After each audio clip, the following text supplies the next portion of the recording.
Natal itu bukan 25 Desember. Ada yang mengatakan itu perayaan pagan, hari lahirnya Dewa Matahari, dan lain sebagainya. Natal itu adalah suatu tradisi yang telah dipertahankan secara turun-temurun hingga dari 2000 tahun lalu. Tidak ada larangan untuk merayakan Natal. Dan tidak ada kewajiban merayakan Natal. Jadi Natal itu sebenarnya kita memperingati kesederhanaan Allah itu. Dia yang duduk di atas kerubim, pada akhirnya datang ke dunia ini menjadi sama dengan kita dalam maksud keselamatan kepada kita.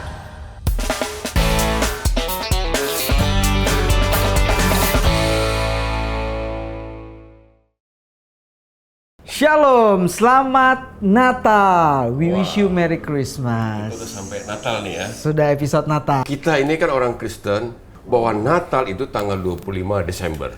Kenapa orang merayakan Natal itu tanggal 25 Desember dan terus diikuti itu awalnya gimana, bro? Mengapa orang Kristen merayakan Natal? Yang penting kan peristiwa Natal itu kan kita memperingati hari kelahiran Tuhan kan. Hari kelahiran Tuhan kita Yesus Kristus ketika dia datang ke dunia ini, dia berinkarnasi jadi manusia.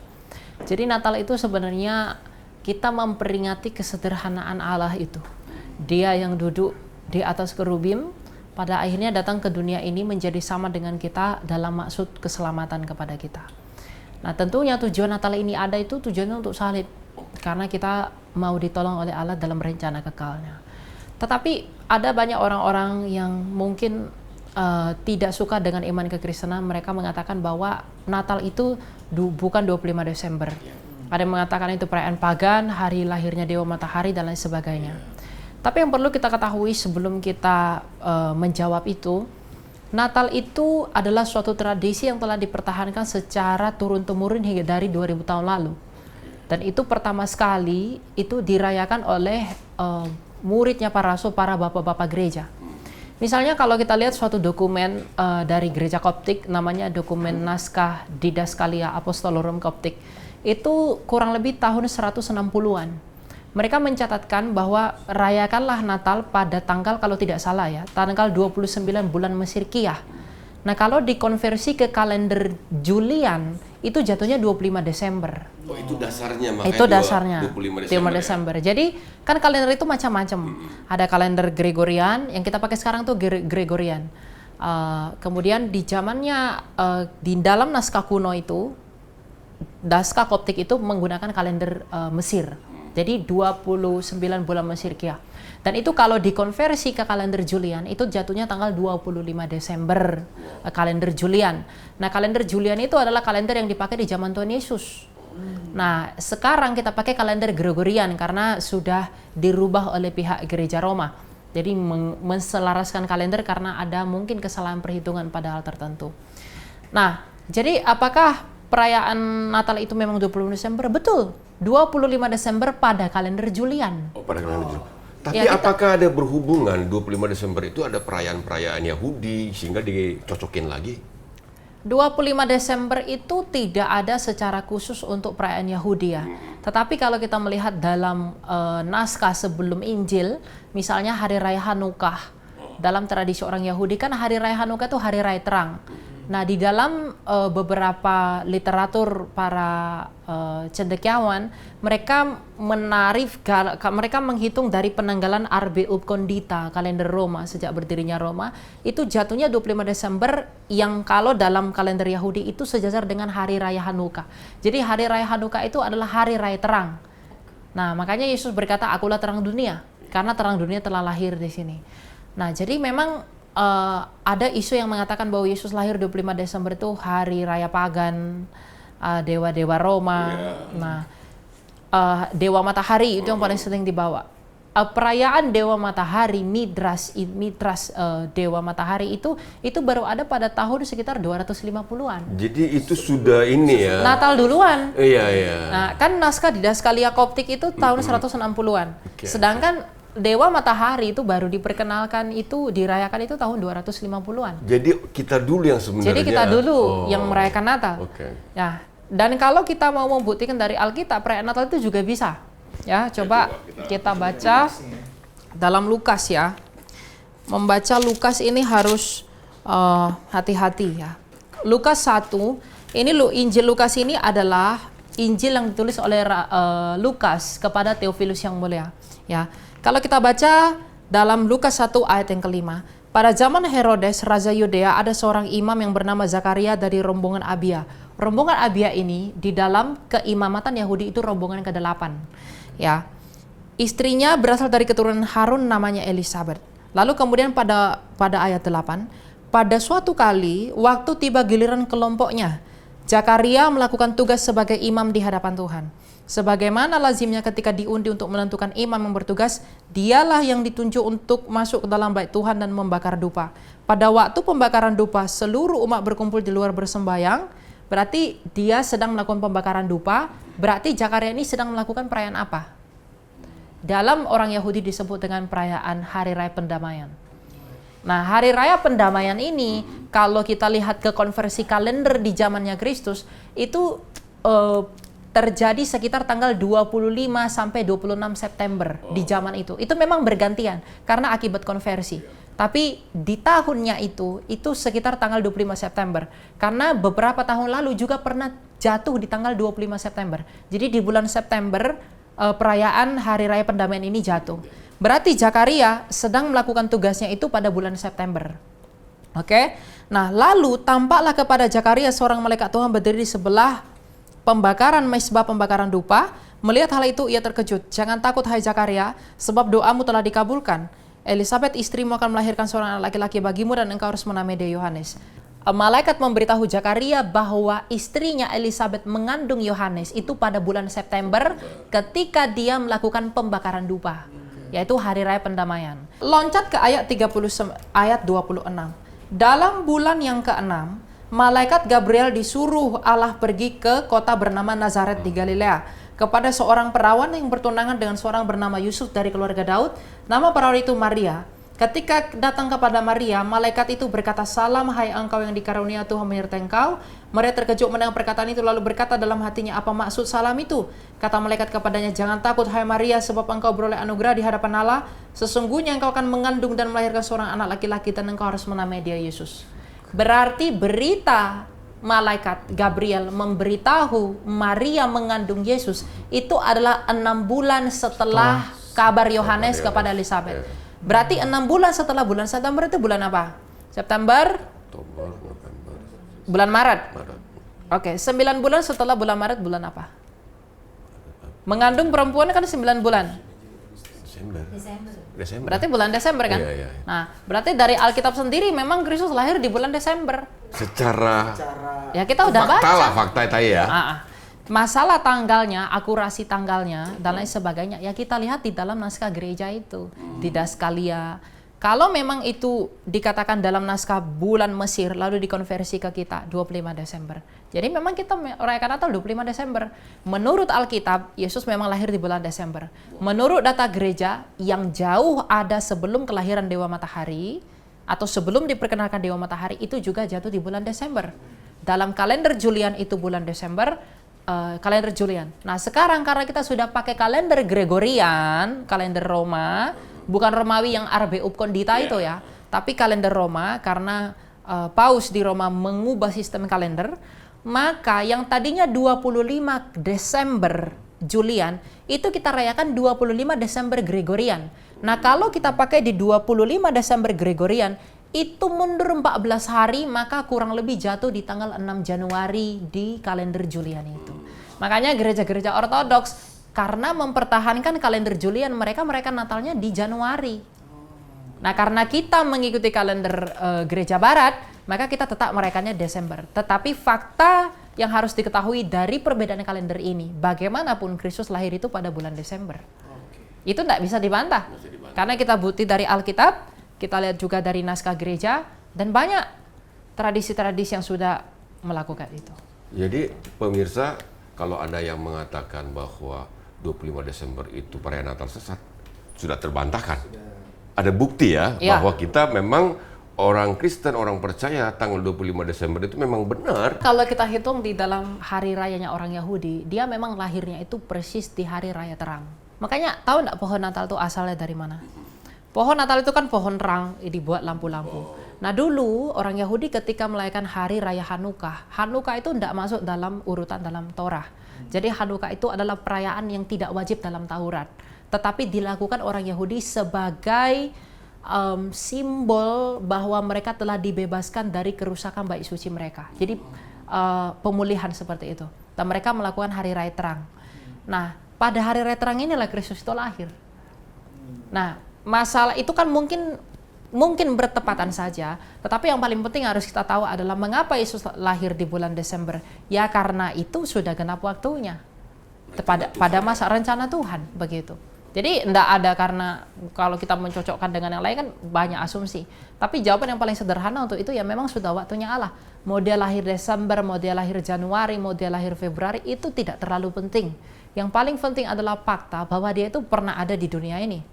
Tidak ada sejarah yang bisa membantah dia pernah ada di dunia, pernah mati di Kalvari, disalib. Bahkan Justin Martyr ketika dia menulis di abad kedua, ketika dia menulis kepada Kaisar Romawi, dia menulis surat kepada dia bahwa arsip mengenai kematian Yesus Kristus, penyaliban, eksekusi dia bisa ditemukan dalam arsip Romawi. Makanya kalau ada ajaran membantah penyaliban Yesus, itu adalah orang-orang yang tidak percaya diri dengan imannya. Karena apa?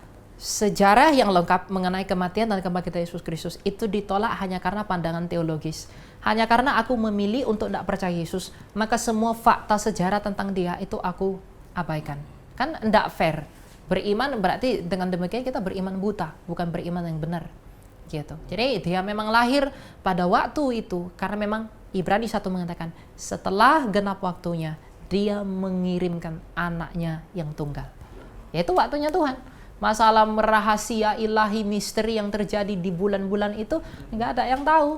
Makanya anugerah yang paling besar bagi orang Kristen adalah kita dapat mengerti misteri dan rahasia ilahi itu. Wow. Itu yang paling penting. Karena dia datang ke dunia ini ya. Iya. Misinya untuk menyelamatkan setiap orang yang percaya kepadanya ya. Kita mau menjelaskan kepada orang-orang yang sampai saat ini lumayan sih komunitasnya dan orang-orang yang nggak boleh kita rayain Natal. Apa yang harus kita coba jelasin ke teman-teman kita ini ya? Ya kalau mereka mengatakan tidak boleh, tapi prinsip yang paling penting dalam Alkitab tidak ada larangan untuk merayakan Natal. Dan tidak ada kewajiban merayakan Natal. Itu prinsipnya ya? Beda dengan baptisan. Baptisan harus dilakukan. Ya kalau tidak dilakukan tidak mungkin kamu percaya. Nah jadi Natal itu mau rayakan silakan, mau nggak juga nggak apa-apa. Tapi karena kita menghormati para rasul dan para martirnya kita, dan ini kan Natal ini kan kita merayakan kesederhanaan Allah.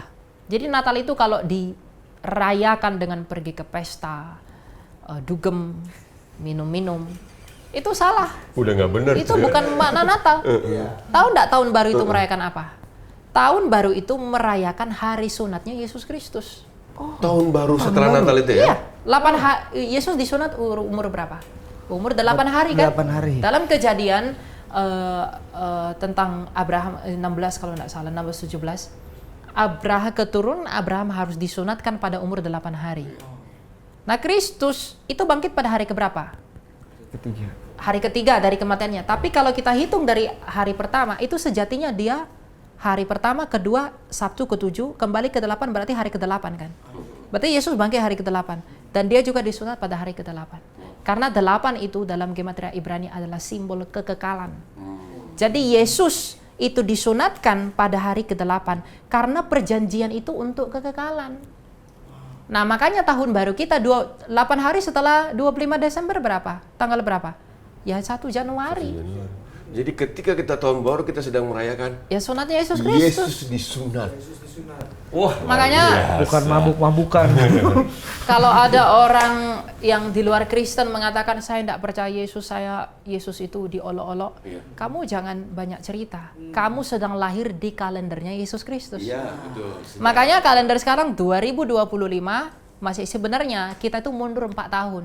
Karena Dionysius kalau tidak salah dia melakukan kesalahan perhitungan. Jadi Kristus harusnya lahir di tahun 1 atau tahun 0.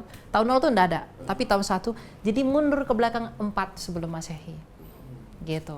Ya jadi kalau orang berusaha meniadakan Yesus Kristus atau menolak, mengolok-olok dia sedang hidup di kalender di zaman di mana Yesus Kristus itu diolok-olok. Ya mungkin orang tidak mengerti ya kalau kita merayakan Natal itu seperti tadi yang Bro katakan sebenarnya Ya, kesalahan di kita kalau kita wujudkan pesta pora ya. Tetapi kalau kita wujudkan itu dalam kesederhanaan, berbagi kasih seperti yang Yesus lakukan, itu akan membuktikan bahwa memang Yesus hadir dengan seperti ini ya. Tidak ada yang salah dengan perayaan. Tuhan Yesus saja melakukan perayaan. Ya. Hari raya kan Kristus Galatia 4 ayat 4 tunduk kepada Torah. Hanukkah itu tidak bagian dari Torah, tapi dia melakukan itu. Nah, tidak ada anjuran dari Torah, tidak ada larangan dari Torah, tapi Kristus tetap melakukan kan. Nah ini Natal tidak ada larang, tidak ada wajib. Nah, kita lakukan silakan, tidak juga tidak apa-apa. Orang yang melarang kita untuk mengikuti perayaan Natal adalah orang yang terlalu bergumul atau berperang dengan pikirannya sendiri sehingga penuh dengan asumsi-asumsi yang liar tanpa belajar. Karena apa? Dia menyerap argumen-argumen orang yang tidak tahu tentang sejarah. Dia belajar ini cocokologi tanggal segini, oh benar. Tapi dia tidak melihat apa yang diwariskan oleh para rasul dan muridnya rasul. Jadi kita buta akan literasi, kita buta akan edukasi. Karena tidak mau belajar, tidak mau merendahkan diri. Maunya cocokologi, yang penting sama. Kalau cuma cocokologi, iman sebelah juga pakai cocokologi. Kadang-kadang orang maunya cocokologi. Dan dikatakan, tidak boleh rayakan Natal karena tidak ada ayatnya. Iya. Loh kalau kita mau adu ayat, sebelah juga punya ayat, kita kalah lah. Kalau mau adu ayat. Betul. Tapi kan iman kita yang dituliskan dalam Alkitab ini pernah hadir dalam sejarah. Maka kita melihat apa bukti sejarah yang pernah mendukung Alkitab. Ya itu ada naskah-naskahnya, silakan dicari. Gitu. Tapi memang masih seputar naskah ya bro. Kayak misalkan palungan itu bisa kan pasti diuji secara. Benar. Ya itunya. Dalam bahasa Yunani kandang yang disebut itu adalah partner. Eusebius dari Kaisarea dalam sejarah gereja, histori eklesia, ya kurang lebih terbalik, saya tidak tahu bahasa Latinnya, bahasa Latin atau bahasa Yunani ya. Pokoknya Eusebius dari Kaisarea pada abad pertama dan kedua, dia menulis sejarah gereja bahwa Yesus itu lahir di sebuah patna, kandang domba yang berupa gua di Bethlehem. Oh, gua ya? Iya, karena kandang domba di sana kan rumah-rumah orang Yahudi itu nggak kayak rumah kita ya. sekarang. Mereka punya 2 lantai, satu untuk hewan-hewannya, satu untuk tinggalnya mereka. Nah, jadi Yesus itu lahir di kandang domba yang berupa gua, maka Yesus itu dibungkus dalam lampin, ditempatkan di tempat makannya. Itu yang disebut dengan apa? Jadi mereka mengukir itu. Nah, sebelum kita berdebat sekarang 2000 tahun lalu Eusebius sudah tulis lahirnya di sini. Makanya sekarang ditinggalkanlah warisan itu yang di Nativity, gereja Nativity yang ada di Bethlehem. Ya. Nah, makanya kalau ada bilang dia lahir di bawah pohon kurma, mana ada pohon kurma dalam gua? Pohon kurma itu enggak rendah, dia itu tinggi. Nah, kalau Anda pernah ke Yerusalem, pasti melihat bahwa gua itu orang harus nunduk masuk dalam. Apalagi kurma, nggak mungkin tumbuh di sana, gitu. Yesus lahir, Allah Bapa tuh memilih Maria ya, sebagai perantara untuk kelahiran Yesus Kristus. Kayak Maria itu kayak tabut perjanjian itu ya yang. Tabut perjanjian baru. Nah itu gimana penjelasannya bro? Bapak-bapak gereja pun punya 2 pendapat tentang ini. Ada yang mengatakan, misalnya seperti Agustinus, kemudian juga bapak gereja yang lain, ada yang mengatakan bahwa tabut perjanjian itu ya Kristus sendiri. Okay. Tapi ada juga yang mengatakan tabut perjanjian itu ya Bunda Maria. Gitu. Disebut tabut perjanjian itu karena apa? Ini dasar dari bapak gereja yang berpandangan bahwa tabut perjanjian itu adalah Maria. Nah, mengapa Maria disebut tabut perjanjian? Karena kalau kita melihat di perjanjian lama, tabut perjanjian itu isinya apa? Isinya ada roti mana, ada tongkatnya Harun, ada hukumnya Musa. Di dalam tabut perjanjian yang di atasnya tutup pendamaian lalu kerub. Makanya Tuhan itu dikatakan dia yang duduk di atas kerubim. Kerub itu dari kata karib, yang paling dekat dengan Allah itu ya kerubim. Malaikat kerubim, para kerubim. Nah, dia yang duduk di atas kerubim telah datang ke dunia ini merendahkan dirinya. Nah, di dalam tabut perjanjian itu yang selalu dibawa orang Israel lalu ditempatkan ketika mereka dari pembuangan dalam Miskan, itu di dalam tabut perjanjian itu ada roti mana, ada tongkat Harun, ada hukumnya Musa. Nah, di dalam perutnya Bunda Maria ada imam besar, ada roti hidup, dan ada nabi tipologinya Musa. Maka kan tongkat Harun ini simbolnya keimamatan Harun. Yesus adalah imam besar kita, kata Ibrani. Lalu di dalam tabut perjanjian ini ada roti mana yang turun dari surga. Yesus mengatakan, akulah roti hidup. Lalu di dalamnya ada hukum, lohnya Musa, nabi. Maka Yesus juga adalah nabi kan? Dia nabi. Nah, kalau di dalam tabut perjanjian ada 3 loh batu ini, ada 3 komponen ini, maka di dalam perut Bunda Maria ada Yesus Kristus yang adalah imam, yang adalah raja, dan yang adalah nabi. Nah, sebagaimana tabut perjanjian ini dikuduskan oleh kehadiran ilahi di dalam, maka Bunda Maria pun dikuduskan oleh Roh Kudus ketika mengandung Yesus.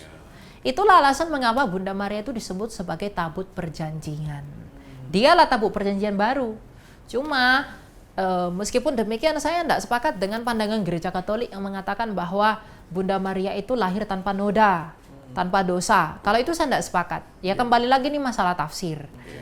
Dengan demikian lalu saya mengatakan Gereja Katolik itu salah, sesat lah segala macam. Enggak, saya tidak ada hak untuk itu. Karena bagaimanapun mereka berkontribusi besar di dalam hasanah dan mempertahankan wawasan iman kekristenan. Karena mereka kuat sekali dari dulu. Tahta Roma itu kuat sekali. Mereka yang membentenginya. Tetapi memang ada dogma-dogma dan hal-hal teologi yang kita tidak bisa terima. Itulah sebabnya terjadi skisma. Tahun 1054 kemudian protesnya Martin Luther di abad ke-15 karena konflik teologis. Wow, seru kan? Ya, seru banget kita ya. baru bisa tahu bahwa ternyata ya seperti yang dijelaskan tadi itu, makanya Maria itu kita hormati ya, Bunda Maria ya. Nggak ada manusia di dunia ini yang lebih selain Yesus ya. Nggak ada manusia di bumi yang lebih mulia dari Maria. Kenapa begitu? Makanya dalam tradisi gereja Ortodoks, Maria itu diberi gelar Platitera ton Uranon. Lebih luas dari surga. Kenapa dia lebih luas dari surga? Karena sang surga itu berdiam dalam perutnya. Allah sang surga itu berdiam dalam perutnya. Jadi Maria itu nggak ada yang lebih berbahagia daripada dia. Makanya Maria mengatakan dalam nyanyian syukurnya, seluruh keturunan akan menyebut aku berbahagia. Dan Maria itu contoh teladan iman yang baik. Kenapa? Karena dia itu orang yang termasuk tahan dalam kemuliaan. Tahu nggak malaikat yang tinggi sekali, Lucifer itu? Itu orang yang tidak tahan dalam kemuliaan, jatuh, akhirnya binasa. Maria, Allah sendiri masuk dalam perutnya. Dia tidak sombong. Dia malah mengatakan, Tuhanku, juru selamatku, memperhatikan kerendahan hambanya. Dia begitu mulia mengandung sang juru selamat, Allah sejati dari Allah sejati, mengambil daging dan darah daripada Maria. Tapi dia tidak sombong. Bahkan Alkitab tidak terlalu banyak mencatat Maria. Fokusnya semua kepada Yesus. Nah, jadi kalau kita orang ini tidak menghormati Maria, saya pikir itu hal yang salah. Tapi jangan mengkultuskan Maria. Karena ada yang berlebihan bahwa di dalam Maria lah kita selamat, melalui Maria lah kita selamat. Ya enggak boleh.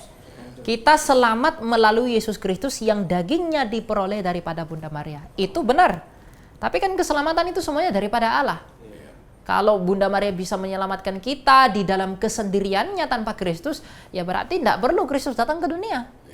Luar biasa sekali ya, maksudnya bagaimana akhirnya kita memaknai Natal itu nggak lebih dalam gitu, kita ngerti dan lebih apa ya, kusuk lah sebenarnya itu kita harus dan kusuk. Dan tahu tidak, Natal itu adalah yang ditunggu oleh para nabi loh. Selama hampir 2000 tahun seluruh para nabi kan bernubuat tentang anak laki-laki yang dijanjikan 3 Kejadian 3 dan 15. Nabi Musa 1250 tahun sebelum Yesus lahir ini, sebelum Natal ini tiba, dia mengatakan bahwa nanti anak laki-laki itu akan tampil seperti aku. Kalau aku pembebas engkau dari perbudakan Mesir, maka nanti yang akan datang itu membebaskan engkau dari perbudakan dosa. Fakta yang harus kita kenal, mengapa bangsa Israel mengalami perbudakan Mesir, lalu berjalan 40 tahun untuk ke Kanaan. Itu simbol bangsa sekarang. Mesir itu simbol penyembahan berhala, dosa. Dan 40 tahun itu 40 angka pemurnian. Kenapa air bah 40 hari? Kenapa Yesus puasa 40 hari? Kenapa Elia 40 hari? 40 itu simbol pemurnian. Makanya bangsa Israel di padang gurun 40 tahun itu untuk memurnikan bangsa itu. Agar bisa masuk ke tanah Kanaan. Nah sama seperti kita, untuk bisa masuk kepada tanah Kanaan yang baru, kita harus diproses untuk dibebaskan dari dosa. Jadi Musa memimpin Israel, umat pilihan dari Mesir ke tanah Kanaan, maka sekarang Kristus memimpin kita dari dosa kepada surga. Jadi oleh Musa kita dari Mesir ke tanah Kanaan, tapi oleh Kristus kita dari dosa kepada surga. Makanya Musa itu tipologinya Kristus. Lalu kemudian Raja Daud 1000 tahun sebelum Yesus lahir, dia mengatakan dalam Mazmur 22 bahwa nanti anak laki-laki itu akan berseru Eli Eli lama sabatani ketika tangan dan kakinya dipaku. Nabi Yesaya 750 tahun sebelum Yesus lahir mengatakan apa? Nanti dia akan ditikam, lambungnya akan ditikam, dia akan dihina, dia akan dicaci, dia akan dimaki, dan dia menanggung seluruh kesalahan kita. Dan oleh karena bilu-bilurnya kita menjadi sembuh, dan dia memberikan umur yang panjang bagi keturunannya. Lalu kemudian 700 tahun sebelum Yesus lahir, Nabi Mika menubuatkan bahwa nanti anak laki-laki itu akan lahir di kandang domba di Bethlehem. Lalu kemudian Nabi Zakaria mengatakan bahwa nanti dia ini akan dijual 30 keping perak. Lalu dikatakan Nabi yang Yeremia, Eskiel dan para nabi lain, dia akan menunggangi seekor keledai. Nanti dia akan dijual 30 keping perak, jubahnya akan diundi. Itu semua detail sekali, hampir 300 nubuatan tentang satu orang ini. Ditunggu ya. Ditunggu hampir 2000 tahun lebih menunggu anak laki-laki ini. Nah, ketika 25 Desember kalender Julian itu pada tahun 4 sebelum Masehi, lahirlah dia dari seorang perawan, seperti yang dikatakan kepada Adam, perempuan itu perawan Maria dari suku Yehuda. Maria anak Eliakim dan Ana dari Yehuda, lahir di kandang domba. Nabi Hosea mengatakan bahwa nanti anak laki-laki itu akan diasingkan ke Mesir. Yesus dibawa nggak ke Mesir? Kembali kan? Kandang domba, mati tersalibkan, tangan dan kaki dipaku. Padahal di zaman Daud belum ada salib.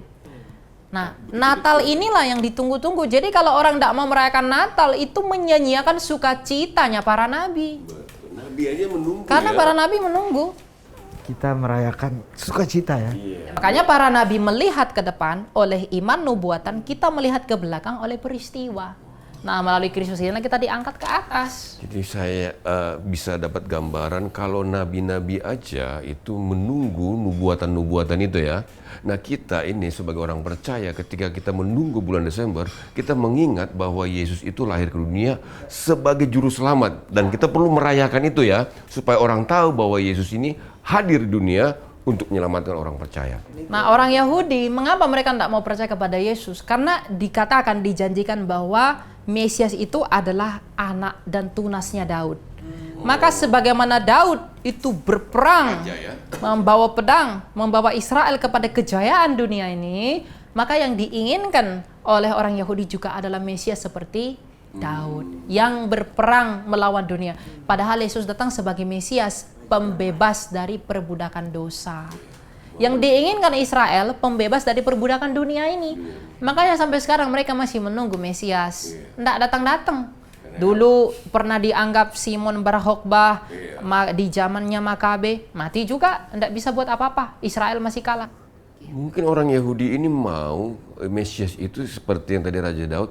Ya, kalau sekarang kita update sekarang ini, Iron Man kali ya, yang bisa memerdekakan, memberikan sesuatu hal gitu ya. Yang kalau perang menang terus. Menang terus. Ya, nanti saatnya akan tiba, mereka akan mendapatkan Mesias yang mereka mau itu, tapi akan mencelakakan kita. Ya iya, kan mereka menunggu Mesias. Jadi bagi orang Israel nanti Mesias, bagi kita itu antikristus itu. Oh. Karena mereka yang akan menganiaya kita, orang Kristen. Wah, ini buat pemirsa, kita harus memperkuat iman kita nih. Jangan sampai Mesias yang palsu itu ya, Mesias palsu itu ya. Mesias palsu, itu menganiaya, tapi mungkin bisa saja kita di surga ya. Iya ya, luar biasa. Tapi yang pasti kita harus tetap percaya, kuat iman kita, jangan sampai kendor. Karena kalau kita kendor, kegiles kita. Selesai. Ya, kita ini orang percaya merayakan Natal. Ya, pesan bro lah kepada pemirsa di podcast Cahaya Bagi Negeri ini, di testimoni ini. Ya, Natal itu ada tujuannya untuk Paskah. Natal itu ada untuk kematian. Karena dia lahir agar dia bisa mati dalam keadaan dan kodratnya yang dilahirkan itu. Dia menjadi manusia, itu awal dari karyanya. Dia menjadi manusia karena kodrat manusia ini yang bisa mati, agar dia bisa mati melalui kemanusiaan ini dan dia bisa memasuki kematian dan mengalahkannya dengan kebangkitannya. Itu tujuan Kristus. Itu tujuannya. Makanya puncak pelayanan Kristus itu di Paskah itu. Makanya Paskah itu harus lebih meriah daripada Natal. Karena Natal ini tujuannya ke Paskah. Dia lahir untuk mati. Dan tidak hanya mati, tapi melalui manusianya ini dia mati, dia bisa mengalahkan kematian itu, dan bukti dia menang atas kematian itu, dia bangkit pada hari ketiga. Nah, kalau begitu, bagaimana sikap hati kita ke memaknai Natal? Ya, ndak usah bersukacita yang duniawi sekali. Tetapi ketika Natal itu tiba, maka ambil waktu berdiam diri di dalam kamarmu. Kamu harus merenung bahwa saya, Elia Myron, seorang yang begitu berdosa, penuh cacat celah. Saya adalah alasan mengapa Tuhanku lahir untuk mati buat aku. Itu harusnya. Jadi kalau orang berkata di Paskah, dia lihat Tuhan Yesus mati berdarah-darah nangis. Saya bilang, kamu jangan nangis. Kamu alasan dia begitu. Saya alasan dia begitu. Jadi kalau bukan karena saya dan kamu, tidak mungkin dia berdarah-darah. Jadi jangan tangisi Tuhan, tangisilah dirimu. Perbaiki maksudnya ya. Iya. Jadi sebenarnya Natal itu mempermalukan kita. Karena apa? Siapakah kita yang tidak layak ini sehingga Tuhan kita mendatangi kita? Kalau bukan di dalam kasih-Nya yang begitu murni, tidak mungkin itu bisa terjadi. Dan Yesus itu mempermalukan dunia loh, dalam segala hal. Makanya orang kalau cari kekayaan, cari uang, cari laki-laki, cari perempuan, cari nama, mereka lupa bahwa semua orang yang hebat di masa lalu tidak dapat berbuat apa-apa. Orang kalau cari kekayaan, Herodes Agung tuh kurang kaya apa? Herodes Antipas kurang kaya apa? Herodes pokoknya semua Herodes itu kurang kaya apa sih mereka dari Roma? Kemudian Kaisar Tiberius kurang hebat apa? Kaisar Agustus kurang hebat apa? Tapi bahkan kekuatan mereka, kekayaan mereka tak dapat memberikan mereka hidup yang mereka mau. Tidak dapat memberikan hidup. Kalau orang cari kekuatan, Alexander the Great itu adalah pemimpin bangsa Gerika yang begitu hebat. Dia umur 20 bapaknya mati. Selama 12 tahun dia berperang, dia tidak pernah kalah. Napoleon Bonaparte itu hebat dalam berperang, tapi pernah kalah dengan Inggris. Tapi Alexander the Great tidak pernah kalah sekali dalam perang. Ketika dia dari istananya dari Makedonia, lalu kemudian ke Yerusalem, lalu melipir ke Alexandria, ke Mesir sekarang, dia mau masuk ke Mesir, dia mati di tengah jalan karena kena penyakit demam tinggi. Dia yang begitu kaya, menaklukkan dunia, hanya kalah pada demam tinggi. Artinya kekuatannya itu tidak bisa menyelamatkan dia dari kematian. Kalau yang orang cari hikmat, orang cari kepintaran, makanya ada orang baru belajar di Oxford, belajar di Stanford, Kongfucu di dinasti Tiongkok orang pintar. Lao Tzu yang tulis Tao Te Ching pintar sekali. Tapi apakah kepintaran hikmat mereka menghasilkan hidup? Tidak, mereka mati juga. Dan tidak bangkit ya? Tidak bangkit. Tetapi Yesus Kristus memberikan anugerah yang besar bagi dunia. Dia mempermalukan seluruh dunia ini dengan semua yang dimiliki dengan bangkit dari mati. Yesus mau memberitahu dunia ini, lihatlah Alexander Agung yang kuat, Herodes yang kaya, mereka ingin hidup kan? Tapi mereka nggak bisa memperolehnya. Tapi aku telah memperolehnya. Dia mempermalukan dunia kan? Yang nggak ada artinya dunia ini bagi dia. Makanya kesederhanaan Allah yang datang ke dunia ini hanya disambut dengan kesederhanaan hati juga. Jadi buat pemirsa mungkin nih yang sedang hari ini merayakan Natal dan mau tahun baru lagi pusing karena mungkin pemikirannya kalau Natal itu harus sepatu baru, celana baru, baju baru, nggak ada ya nggak apa-apa.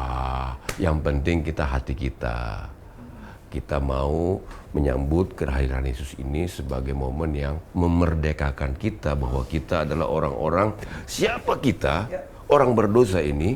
Yesus lahir ke dunia ini dan mati di kayu salib hanya untuk Charlie Bonaparte. Wow, Charlie David maksudnya. Gue serius banget, Charlie Bonaparte.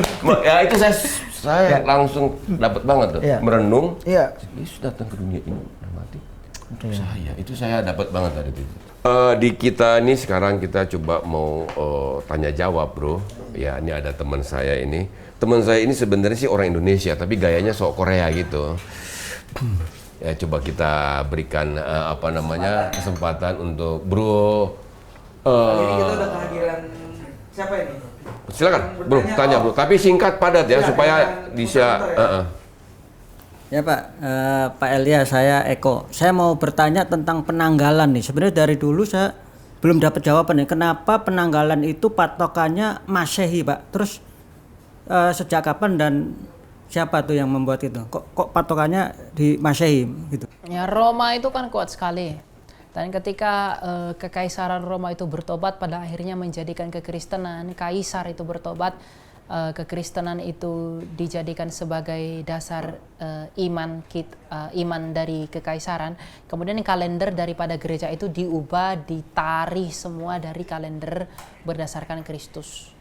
Jadi dulu Roma itu berkuasa dan salah satu pusat kekristenan itu adanya di Roma. Maka karena Roma ini berkuasa kan 4 kerajaan di bumi ini. Babilonia, Persia, Yunani, dan Roma. Roma itu adalah binatang keempat yang disebut dalam Daniel, yang menginjak ketiga ini. Nah, karena mereka itu menerima kekristenan, menjadikan kekristenan sebagai agama resmi di dalam kekaisaran, lalu kemudian kalender juga dihasilkan dari itu. Jadi sudah sejak lama, cuma Gregorian itu baru dari Pausnya Roma, Gregorius. Begitu. Kita pakai penanggalan Masehi. Ya. Saya mau nanya untuk tentang Advent ya.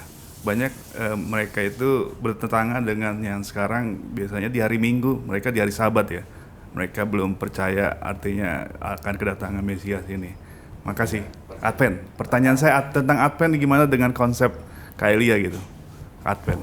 Makasih. Ya, Advent itu kan artinya penantian ya. Mereka menantikan tentang kedatangan Yesus yang kedua.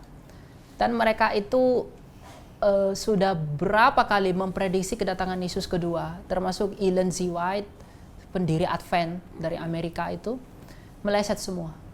Jadi seharusnya mereka ini sudah tidak bisa dipercaya.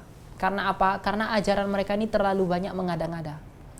Lalu kemudian mereka mengatakan orang Kristen melanggar hari Sabat. Hari Sabat tuh Sabtu diubah jadi Minggu. Kita tidak pernah mengubah Sabtu jadi Minggu. Sabat memang Sabtu, Minggu ya Minggu. Tetapi yang paling penting, Sabat itu untuk siapa?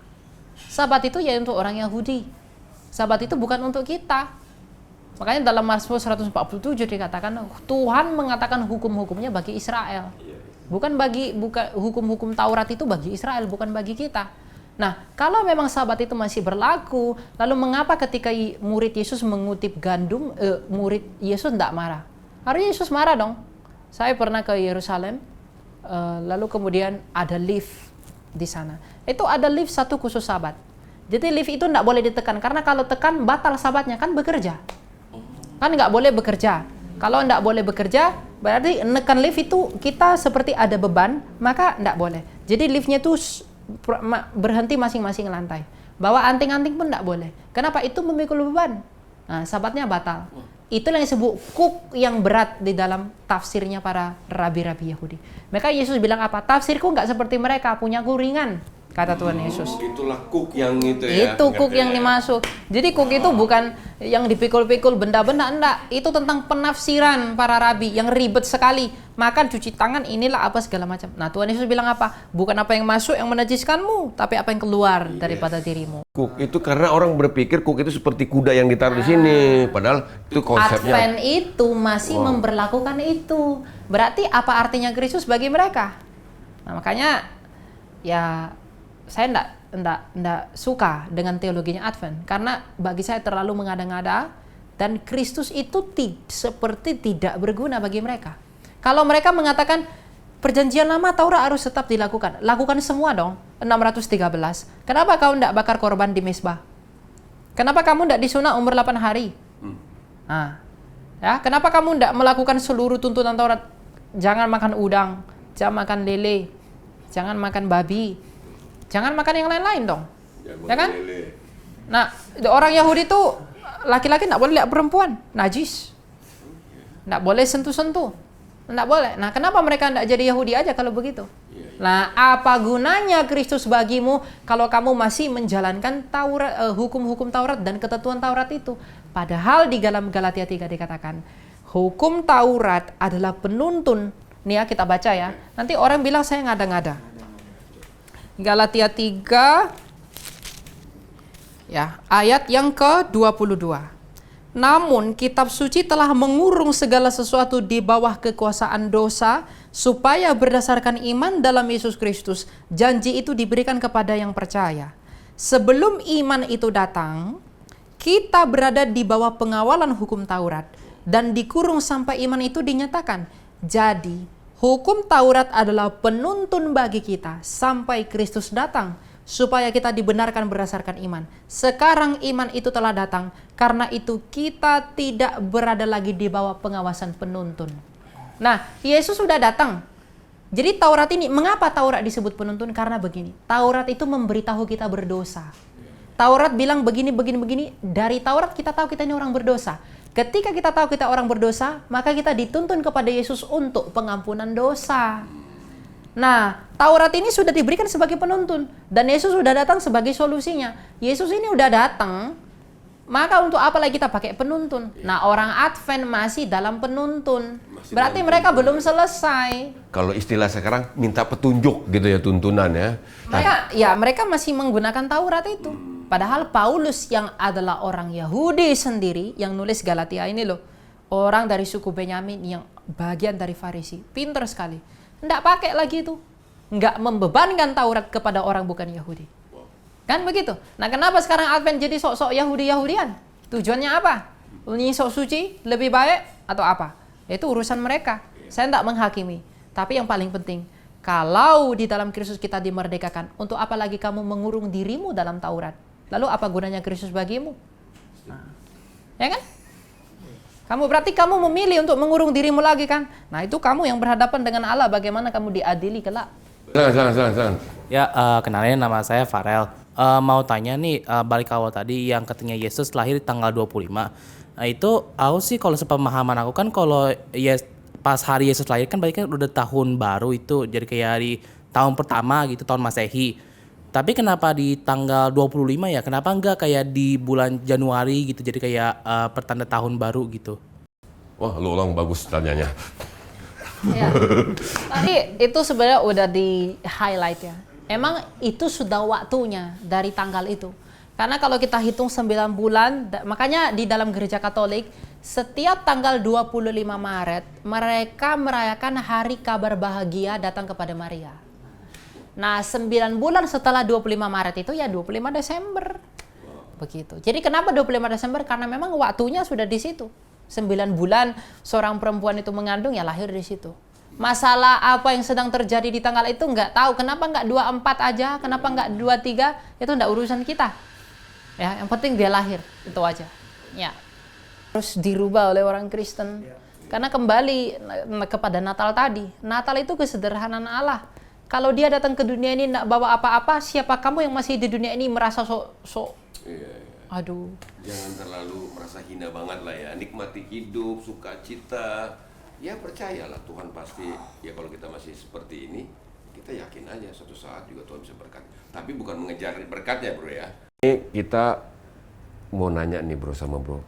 Apa kan bro nih kalau saya melihat di media sosial dari awal sampai sekarang di tahun 2025 ini Tuhan percayakan banyak hal kepada bro ya.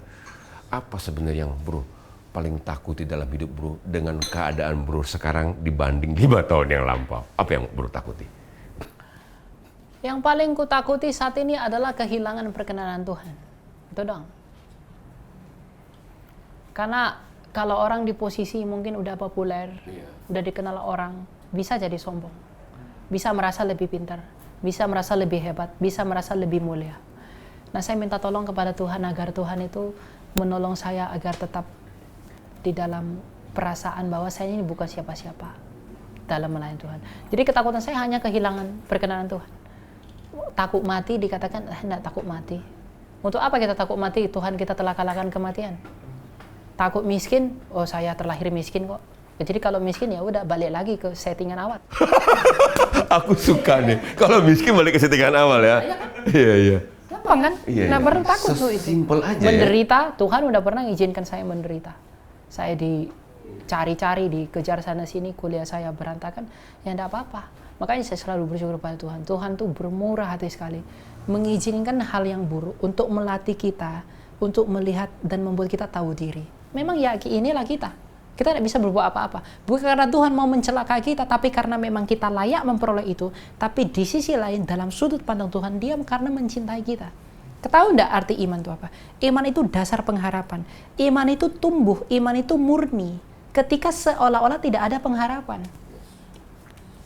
Itu poinnya. Nah saya orang berdosa ini, saya tidak punya pengharapan untuk saya bisa diselamatkan seharusnya. Karena saya tidak bisa mempersembahkan apa-apa. Hanya dan terkecuali kasih karunia Tuhan yang menolong kita. Jadi apa yang mau ditakuti di dunia ini? Kamu takut dengan orang kaya? Kamu takut dengan orang besar? Yang penting kamu tidak usah cari masalah. Nggak usah sok jagoan. Itu salah. Menantang-nantang itu tidak boleh. Tapi kalau kamu berkatakan yang benar, ada orang tidak suka, ada orang. Ya mungkin saya juga dalam pelayanan saya. Bukan mungkin, adalah hal yang pasti. Saya dalam pelayanan itu mungkin mengabaikan orang banyak. Saya tidak melayani dengan baik. Banyak kecacatan cacat celah saya. Tapi Tuhan mengizinkan itu agar saya tidak merbegah atas pelayanan saya. Karena saya tidak bisa pelayanan saya berikan kepada Tuhan. Tuhan ini cukup bagi untuk surga. Tidak mungkin. Jadi semua itu kasih karunia dan anugerah. Jadi ketakutan saya cuma satu. Kehilangan perkenanan Allah. Cuma itu doang. Makanya dikatakan carilah Tuhan selama ia masih berkenan ditemui. Paulus juga mengatakan selama masih ada kata hari ini, ya temuilah dia. Karena pengharapan tidak pernah mengecewakan. Ya itu doang. Nah kayak bro nih, diundang sana sini, sampai jadwalnya pasti saya yakin sampai Desember ini udah padat ya. Nah, iya Desember kan. Ya. Kita bicara di tahun ini dulu. Desember tahun depan. Udah padat bro. Kita susah ngundang. Oh iya. Maksud saya, artinya Tuhan percayakan hal-hal yang seperti itu kepada bro, di mana Tuhan mengizinkan pelayanan. Nah, pertanyaan saya adalah, apakah orang dipakai Tuhan itu harus padat jadwal khotbahnya atau seperti apa, bro? Enggak. Oh gitu ya. Jadi Tuhan itu memakai semua orang, bahkan batu pun dia bisa pakai dalam rencananya. Orang jahat pun dia bisa mau lakukan sesuatu dari yang jahat itu. Orang tuh enggak dinilai dari seberapa banyak dia berkhotbah, seberapa banyak dia ini tidak. Tapi seberapa dalam dia mengerti kasihnya Tuhan. Dan seberapa kuat dia menyerahkan keputusan hidupnya kepada kehendaknya Allah. Itu yang paling penting. Kerelaan hati itu yang paling penting. Itu yang paling penting. Karena kerelaan itu adalah tengah-tengah dari kerendahan hati dan menyerahkan diri. Nah, kerelaan ini penggerak mungkin ya. Itu intinya. Mimpi datang ke sini pun saya tidak punya apa-apa. Saya nggak bawa apa-apa dan tidak berani untuk bermimpi. Tapi kalau Tuhan ingin menunjukkan dirinya kepada kita, lalu kemudian menolong kita dalam segala sesuatu yang dia izinkan, ya why not? Makanya pelayanan itu bukan tentang berdiri di mimbar, tapi tentang bagaimana kita rela. Ketika kita rela, kita sedang melayani dia. Itu yang paling penting. Ketika saya rela dijahati orang, saya rela mengampuni, saya sedang melayani dia karena saya melakukan perintahnya dia. Amazing. Lah ya kan, untuk apa saya berkhotbah tapi saya mendendam-dendam orang? Ya buat apa? Jadi bagaimana itu yang dibilang kita harus menyalipkan kedagingan kita, itu adalah kerelaan. Ya kerelaan, rela. Ya, saat kebenaran yang bro katakan tadi itu.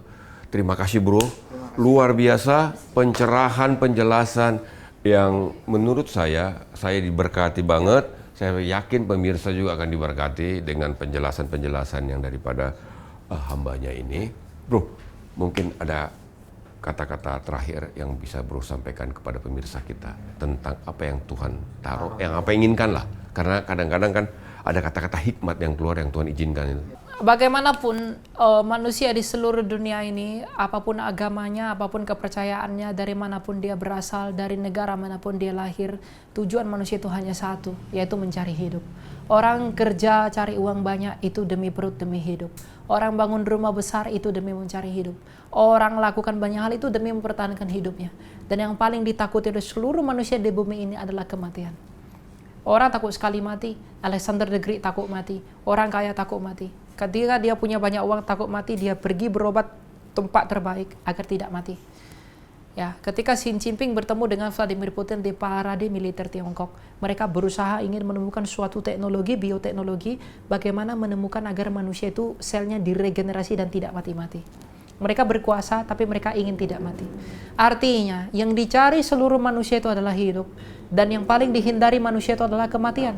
Nah, kalau yang dicari manusia itu adalah hidup, dan yang paling dihindari manusia itu adalah kematian, seharusnya tidak ada alasan bagi manusia itu untuk menolak Yesus Kristus sebagai satu-satunya yang telah mengalahkan kematian dan telah memberikan hidup melalui kebangkitannya. Tidak ada. Oleh karena itu, kalau semua orang berkata semua agama sama saja, semua iman sama saja, memang semua agama ajarkan baik. Tapi ajaran baik yang menghasilkan hidup hanya diajarkan oleh Yesus Kristus. Jadi kalau kamu ingin tetap hidup, percayalah kepada Dia yang telah hidup. Dan kalau kamu ingin tidak takut mati, datanglah kepada Dia yang telah mengalahkan kematian, Yesus Kristus dari Nazaret. Nah, di dalam hal mengikut Dia ini, bersiapkanlah dirimu demi suatu pertanggungjawaban yang baik di hadapan tata pengadilan Tuhan. Kristus yang adalah pengampunan dosa dan memberikan hidup kekal kepada kita, itu hanya berguna kepada mereka yang merasa dirinya berdosa. Kalau kita mau mengerti arti hidup, kita harus mengerti dosa. Tanpa mengerti dosa, kita tidak mungkin bisa mengerti hidup. Oleh karena itu, dalam hal mengikut Tuhan, dalam hal memikul salib, mari berusaha mengenali dosa-dosa kita, agar ketika kita mengerti betapa berdosanya kita menyerahkan diri kita kepada Kristus dan menyerahkan keputusannya dalam hidup kita. Tuhan itu tidak pernah salah dalam keputusannya, tapi dosa kita lah yang selalu salah dalam menilai Dia. Oleh karena itu, kita harus meminta pertolongan kepada Allah, bahkan untuk melayani Allah, bahkan untuk menyenangkan, bahkan untuk mengasihinya, kita tidak mampu. Oleh karena itu, kita berdoa, meminta pertolongan kepada Allah, agar kita diberi kemampuan, diberikan bantuan untuk dapat mengasihi Dia. Karena agar dengan demikian, Allah menjadi semua atas semua dalam hidup kita, sebagaimana dalam Natal, di dalam Natal, Allah yang kaya menjadi sederhana. Demikian kita harus menjadi sederhana untuk menyambut kesederhanaan Allah. Allah yang sederhana hanya dapat diterima oleh manusia yang menyadari kesederhanaan dirinya. Dengan demikian kita dapat bersatu kembali di dalam kerajaan Allah, dalam kasih karunia-Nya. Ya, thank you. Luar biasa penjelasan dari hambanya. Buat pemirsa yang saat ini kamu sedang bingung, sedang galau dan tidak mengerti tujuan hidup kamu, datanglah pada Yesus. Kalau kamu butuh didoakan, ada tim yang siap mendoakan kamu. Kamu bisa WhatsApp di 082215002424 dan juga bisa telepon. Ya, di call center 081199142440. Ada hamba Tuhan yang selalu berdoa untuk saudara-saudara yang mungkin mengalami tekanan hidup atau ingin lebih mengenal Tuhan Yesus Kristus. Nah, Bro Elia, bolehkah kita tutup dalam doa? Ya, mari kita berdoa. Ya Tuhan Yesus Kristus, kami bersyukur berterima kasih kepadamu ya Tuhan, bahwa Engkau mengasihi kami, yang Engkau ciptakan menurut gambar dan rupamu dengan teramat sangat. Kami berterima kasih bahwa pada hari ini Engkau memberikan kami kesempatan untuk berbicara tentang kemuliaan-Mu dan juga betapa besarnya kasih-Mu terhadap kami orang-orang berdosa ini. Tuhan, Engkau tahu bahwa dalam diri kami ini tidak ada yang baik, tapi di dalam Engkau, karuniakanlah kami kemampuan untuk memulai awal hidup yang baik. Tolonglah kami untuk mampu melayani-Mu, mampukanlah kami untuk dapat mengasihi-Mu, ajari kami untuk berdoa, untuk mengaku, untuk menderita, dan untuk melakukan segala sesuatu yang berkenan oleh Engkau. Ajar kami untuk memiliki hati yang rendah, ajar kami untuk memiliki roh yang rela, dan bantu kami untuk menyerahkan diri kami sepenuhnya kepada Engkau. Tuhan, apabila pada hari ini segala sesuatu yang tidak kami harapkan terjadi, atau mungkin pada hari ke depan hal yang tidak kami harapkan terjadi, biarlah kami tidak lupa bahwa segala sesuatu berasal daripada Engkau, agar dengan demikian kami dapat mengerti apa yang sedang Kau kerjakan dalam hidup kami. Tolong kami untuk mengokohkan iman dan di dalam keyakinan yang kukuh bahwa segala sesuatu yang Kau izinkan dalam hidup kami adalah untuk membentuk kami. Kami memberkati para pemirsa yang mendengarkan acara ini, Engkau yang menolong mereka untuk semakin dekat dengan Engkau, Engkau yang menanamkan benih untuk semakin cinta kepada kerajaan-Mu dan mencari kebenaran-Mu, dan Engkau juga memberkati podcast ini, para guru yang bekerja wadah pelayanan ini, agar sekiranya apa yang dilakukan di dalam wadah ini semuanya kembali bagi kemuliaan nama-Mu. Engkau sendiri berkata bahwa Engkau adalah pokok anggur yang benar ya Tuhan, dan kami adalah ranting-ranting-Mu. Mungkinkah ranting dapat berbuah yang manis kalau pokoknya tidak mengairinya? Maka kami memohon kepadamu ya pokok anggur yang benar, airilah kami dan mampukanlah kami dan berikanlah kami makanan, agar dengan demikian kami dapat menghasilkan buah yang baik bagi kemuliaan kerajaan-Mu. Layakan kami dengan penuh syukur berdoa, Bapa kami di surga, dikuduskanlah nama-Mu, datanglah kerajaan-Mu, jadilah kehendak-Mu di bumi seperti di surga. Berikanlah kami pada hari ini makanan kami secukupnya, dan ampunlah kami akan kesalahan kami, seperti kami juga mengampuni orang bersalah kepada kami. Dan janganlah membawa kami ke dalam pencobaan, tetapi lepaskanlah kami daripada yang jahat, karena Engkau lah yang punya kerajaan dan kuasa dan kemuliaan sampai selama-lamanya. Amin. Amin. Terima kasih buat pemirsa yang sampai detik ini di akhir acara ini masih menyaksikan Cahaya acara Bagi Negeri. Cahaya Bagi Negeri. Saya Charlie. Saya Raymondski. Saya Lia. Tuhan Yesus memberkati.